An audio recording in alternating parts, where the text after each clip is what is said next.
You're watching Unrendered on IKtv. My guest is Dr. the Honorable Ralph Gonsalves, Prime Minister of St. Vincent and the Grenadines. Dr. Gonsalves, quickly, we were talking about the situation at the NIS, and you wanted to give me some numbers. Numbers in terms of the wages The and movements. salaries. Yes. In 2001, wages and salaries in the central government amounted to $142.4 million. Wages and salaries in the 2014 estimates would be $271.4 million. And to that, you add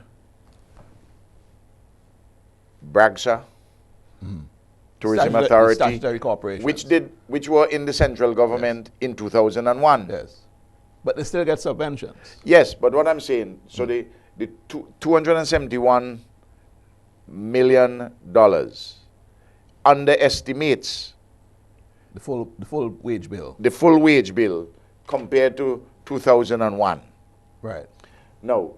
And in relation to pensions and NIS was $14.6 million in 2001 and is $53 million in 2014. You notice almost 4 times the amount. Now, these are real numbers, so that every month, when you take into account places like BRAGSA, Community College, places which have to get their subventions because they don't do business by themselves, I have to find for the salaries and for pensions around $30 million every month. So this is a figure that in the last convention of the NDP, the Honorable Anam Eustace had in his speech, lamenting the fact that our wage bill was that high. Is that an alarming thing? Well, you see, this is the point. This is why I want people to hear him. It comes back to the austerity. What he will do is he wants to cut that and slash that. You'll fire people, you'll deny them their increments, and so on and so forth. On another occasion, if you have me back, I can show you the way in which the public servants, the teachers, the nurses, the police, all those who work in the public sector, the way in which they have benefited immensely over the last 12 and a half, 13 years. And I'm asking them to lift their productivity in respect of the salary increases they have received. They may complain that they could do it more. We can all do it more. So here's what the NDP says sticks out as a sore thumb, right? But what Honorable is his, Vincent Beach. But what is his solution? Yes, but let's just go at this sore thumb issue. The Honorable Vincent Beach is long past retirement. Yes. And he is still collecting a significant government salary. Look, what is your response? Anam Eustace used to be a fiscal advisor before he became a politician. Vincent Beach is a consultant to the Prime Minister on matters relating to security and airports and ports. I will tell you this, Vincent Beach is valuable. You see, one of the things with Annie, he doesn't understand, with Mr. Eustace, he doesn't understand certain things. It is not Vincent Beach, what Vincent Beach is getting as a salary, because he knows Vincent is working for his money. What he cannot understand is how I could have such an excellent relationship with my immediate predecessor. And he is so ungrateful to Sir James. Well, that is what is in his craw. That sounds like a bit of mischief on your side. No. It's not mischief. Yes. That is what sticks in his craw, because people are asking him, how can you be so ungrateful to Sir James? Look at how Ralph and Vincent are working together. Why can't you work like that with Sir James? Dr. Gonsalves, as much as you brought it up, what do you make of the current or the apparent, splitting of the NDP, as it were? And I'm not saying it's a split down the middle. I'm just saying that there is some sort of split. The Sir James Mitchell faction, obviously, is probably not closely allied to the Anam Eustace faction of the NDP. Are you chomping at the bit to reap gains from this? Are you smiling from ear to ear? Does it make the ULP feel comfortable? This is an inexorable set of circumstances. The clash is bound to come sooner rather than later. My only surprise is that it has come so late. You read Sir James's book.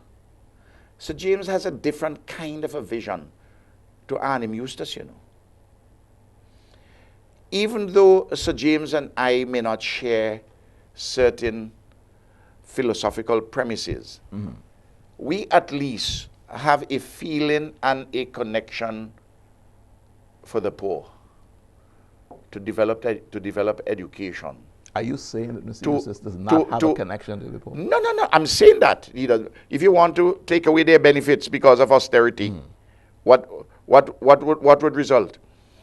You could see Sir James when he was there in office trying to be creative, to do this, deal something with land reform, trying to set up the community college. Arnim Eustace has an arithmetical view of government,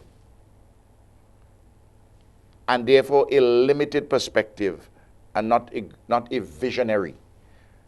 Sir James, in his own way, was a visionary. And you see the visionary work of this ULP government. Sir James has a people approach. Ralph Gonsalves has a people approach. So we calling that as charisma? It's not charisma. It's not charisma. No, part of it is charisma. No, it's not charisma. It is what is your instinctive feeling with people in this business called politics. You have to love people, you know. You have to love people, and it must come naturally. It mustn't be forced. People, the children must look at you and say, Ralph, Uncle Ralph, Comrade Ralph, want to touch you, want to hold you. Now, the way in which the Mr. Eustace has treated people who are immediate to him. Look at how he's treated this young lady who worked with him, Mrs. Nichols. No, I'm not being mischievous. I'm saying that all of these things, great Sir James. Arnim Eustace is not performing as though he is a Caribbean nationalist or a Vincentian nationalist. He's wedded to a paradigm of politics which is ancient, outmoded. And it exasperates Sir James that his party, which was founded on certain premises, on certain principles, that the party is moving away from the moorings, and in fact is rudderless, has no foundation. The NDP, slogans do not a philosophy make, you know. The NDP in their convention, and as you mentioned, slogan, says that they're ready. That was the theme of their convention. Your theme, I think I've heard it said on the radio, that's on your marks, get ready, or something like that. Now, on your marks for a full term in progress. Okay. So all of that sounds as if elections is around the corner. No, but let me say this. Arnim Eustace NDP said they were ready in 2001. They said they were ready in 2005. They said they were very ready in 2010. And they were beaten on each occasion. And they will be beaten in 2015 when the elections are constitutionally due. What is the state of readiness of the ULP? What your profile of candidates? Are you going to be refreshing, given a fresh slate? I don't expect you to change everybody, but are there going to be significant changes in terms of who you're going to present? But you already see some freshness which is coming along. So there's Jomo, there's Camelo, there's Luke Brown, who was there the last time. This is the point. But we have a machinery. We have our internal democracy, and no one is sure that he or she is going to get a seat. You come through the process. But you have called names. Certainly, they have added to the heft of the Unity Labour Party in the parliament, and you can see it already. You often say that you're in the autumn of your years. Some people would say twilight. Yes. Therefore, there's this question of succession. Is Camelo a feature in this whole thing? Because this is what is out there. Camelo is a main feature in your succession planning. There are several persons ranging from Saboto's age. I think Luke would say his turn will come at some... This is Luke Brown. Yes, later stage. But you have... What about Saboto Caesar? Well, this I'm saying, you have Saboto, who has just gone past 30. Right. 30 little bit. You have Camilo, you have Jomo, you have Sesmaki. You have a number of individuals who are inside of the party and who are making important contributions and who can aspire to leadership. But I always say, the Catholic Church teaches me two good principles on leadership in this regard. One, once you sing in the choir, you can be Pope. But the ambition implicit in that proposition is restrained by a beautiful hymn in the church which says, the good Lord shows his face on he who waits his turn.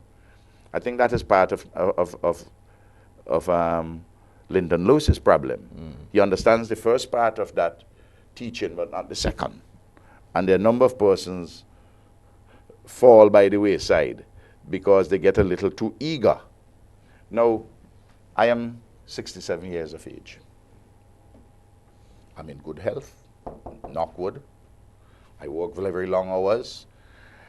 People who see me in parliaments, people who see the times when I go down to office and leave and so on, the schedule that I have in all dimensions of the politics and governance, they know at home and abroad that I do long hours and I do them at a high level of quality. Yes.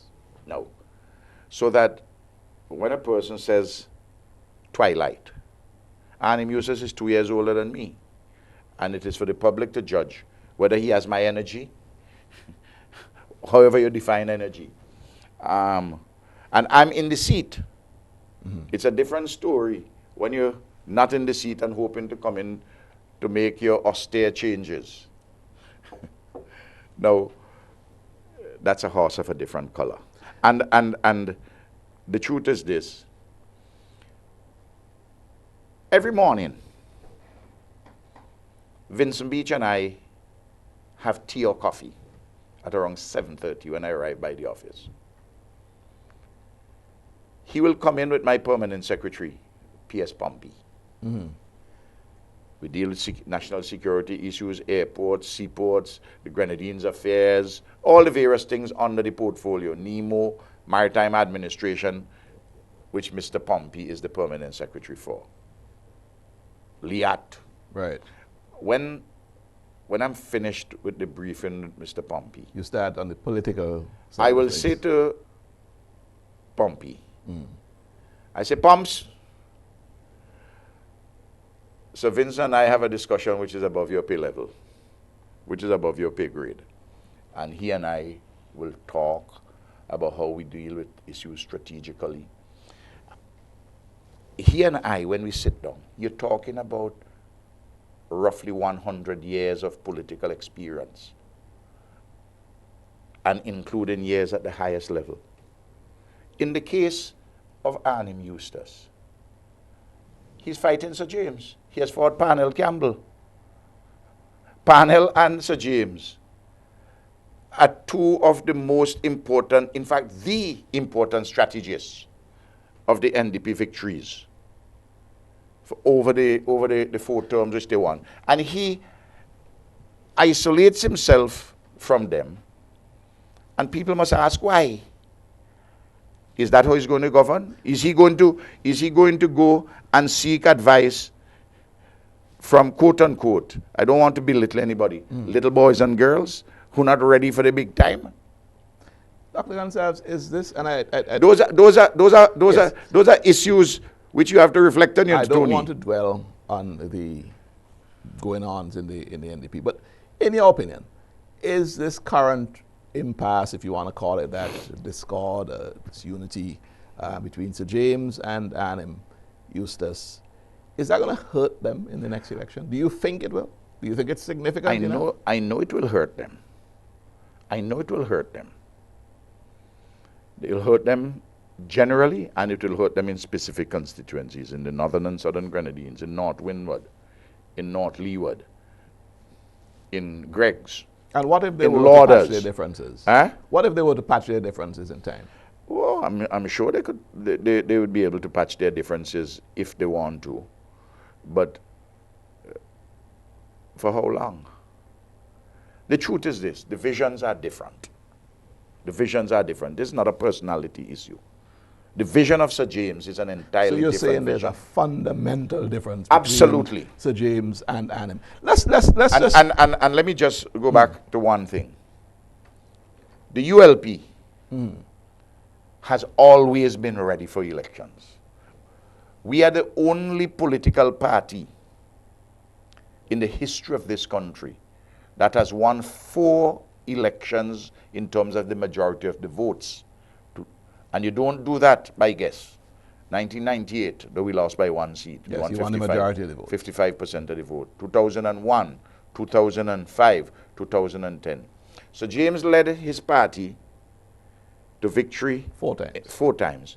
But the 4th time was with a minority of the popular votes. So I take the point. Let me ask you simply. And don't underestimate the base of the Unity Labour Party. Let me ask you simply. Are we going to see a general elections before the airport is finished? General elections are matters upon which I have prayerful consideration. I communicate with my Lord and Savior. And Tony, are you going to invite Unrendered as a fly on the wall when you're having one of these Tony, let me say this. Prayer sessions? So that there are 2, first of all, my master, my Savior, Jesus Christ, is the guiding light, and Ralph has the constitutional responsibility. Sadly, Tony, you're neither Ralph nor God.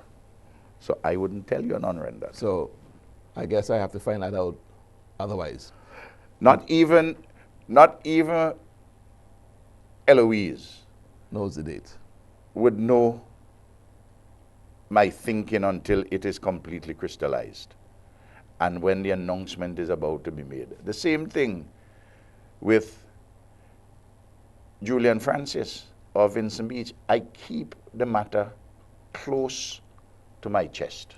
Dr. Gonsalves, we are sadly running out of time, but in as much as we started the discussion on the estimates that you're going to lay before the House, and really and truly, I use that as the theme of the program to discuss general economic issues and political issues in the country. My final question to you here, or I think I have one more after this. The economic situation in the world does not seem to be getting any better. Yes. And in fact, the outlook over the next 4 years is not one that people want to celebrate. Really. I'll put it in a more nuanced way. We have seen some recovery taking place globally, but it is halting, and it is tentative, and it is slow. Right. The IMF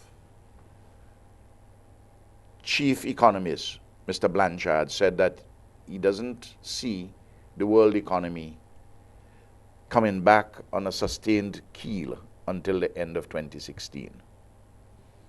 It will take another 1.5 years after that for the impact to be felt in developing countries, including in the Caribbean. Especially developing countries which are small and which are tourism-based, service-based economies. Now, that is why we have to put our house in order and don't go over the next 4 years with an unbridled austerity to unbalance the whole ship, to sink it. We have to make targeted strategic interventions. We have to be prudent, we have to be enterprising. Last year, we had 1.5% growth. Not good enough.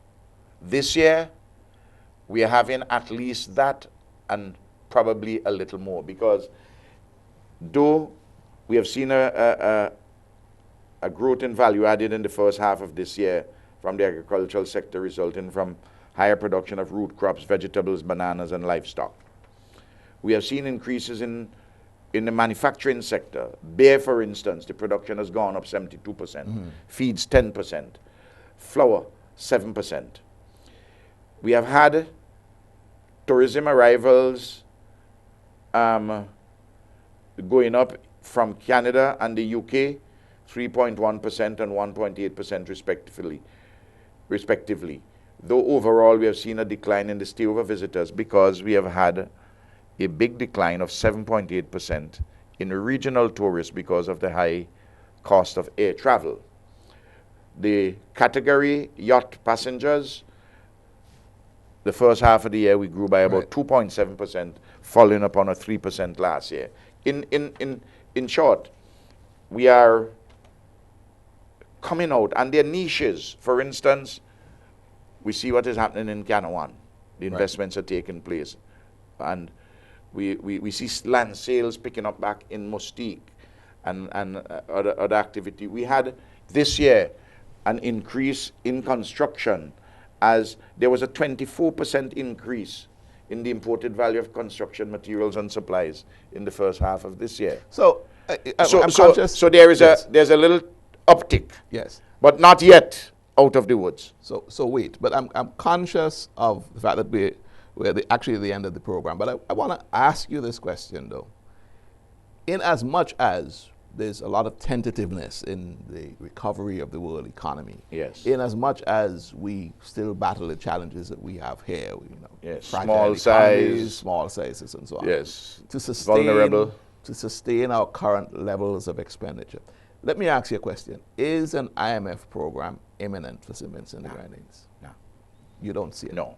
You see, people don't realize, when I sorted out the indigenous banking sector with selling 51% of the shares in the National Commercial Bank and strengthening it in the way in which we have, we removed one important source of instability in the country. Of course, we also had to deal, the FSA, Financial Services Authority, had to deal with building and loan. By the way, you remember when the FSA entered the picture, what they said? Oh, Ralph don't have money to pay civil servants, you want your hand on building and loan money. When in fact, I was making arrangements for a line of credit from the government to building and loan if there were a run on it.